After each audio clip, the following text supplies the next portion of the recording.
Bro హాస్య బ్రహ్మానందం గారు అయితే ఒక షోలో కంటతడి పెట్టుకున్నారనమాట. దేనికి ఆయన ఎప్పుడు అందరూ నవ్విస్తుండే ఆయన కంటతడి పెట్టుకునే అంత సిచ్యువేషన్ ఏమొచ్చింది అంటే బ్రహ్మానందం గారు అంటే కామెడీకి కింగ్. సో అంతకు మించి ఇంకెవరైనా ఉన్నారంటే ఇప్పటి వరకు ఎంతమంది యాక్టర్లు రాని, ఎంతమంది కమెడియన్స్ రాని బ్రహ్మానందం గారికి మించి చేస్తారా? అసలు ఎలాంటి ఒక్క డైలాగ్ చెప్పకుండా, ఒక్క మాట మాట్లాడకుండా ఫేస్తో అంటే ఫేషియల్ ఎక్స్ప్రెషన్స్తోనే నవ్వించగల వ్యక్తి ఎవరైనా ఉన్నారంటే ఖచ్చితంగా హాస్య మన బ్రహ్మానందం గారు. సో ఆయన 1200కు పైగా సినిమాలు నటించి గిన్నీస్ బుక్ ఆఫ్ రికార్డ్స్లో కూడా పేరు సంపాదించుకున్నారు. సో అంత గొప్ప నటుడు బ్రహ్మానందం గారు. సో ఆయన ఎప్పుడైనా కూడా ఎక్కడికి వెళ్ళినా, ఏ షోకి వెళ్ళినా, ఎక్కడ ఈవెంట్కి వెళ్ళినా ప్రతి ఒక్క చోట కూడా అందరి మొహాల్లో నవ్వులు పూయించే వ్యక్తి ఆయన.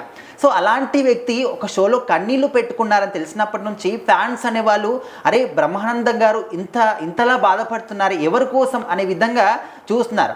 అయితే మనందరికి కూడా తెలుసు ఓటీటీ ప్లాట్ఫామ్ ఆహాలో ఇండియన్ ఐడల్ సీజన్ 4 అనేది ఇప్పుడైతే ప్రజెంట్ నడుస్తుంది. సో ఆ ప్రోగ్రామ్కి బ్రహ్మానందం గారు జడ్జిగా వెళ్ళారు.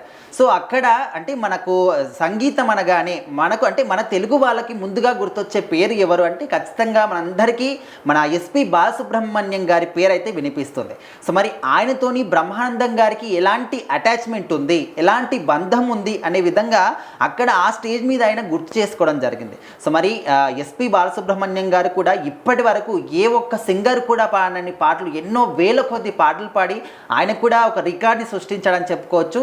సో అలాంటి వ్యక్తి గురించి అసలు ఆయన భౌతికంగా మన దగ్గర లేకపోయినప్పటికీ ఒక మ్యూజిక్ అనేది ఎన్ని రోజుల పాటు ఉంటుందో అన్ని రోజుల పాటు ఆయన బతికే ఉంటాడు.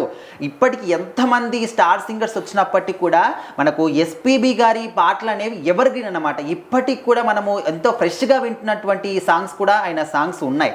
సో అలాంటి వ్యక్తిని గుర్తు చేసుకుంటూ, ఆయనతో ఉన్నటువంటి అనుబంధాన్ని గుర్తు చేసుకుంటూ మన బ్రహ్మానందం గారు ఆ షోని విపరీతంగా ఏడవడం జరిగింది.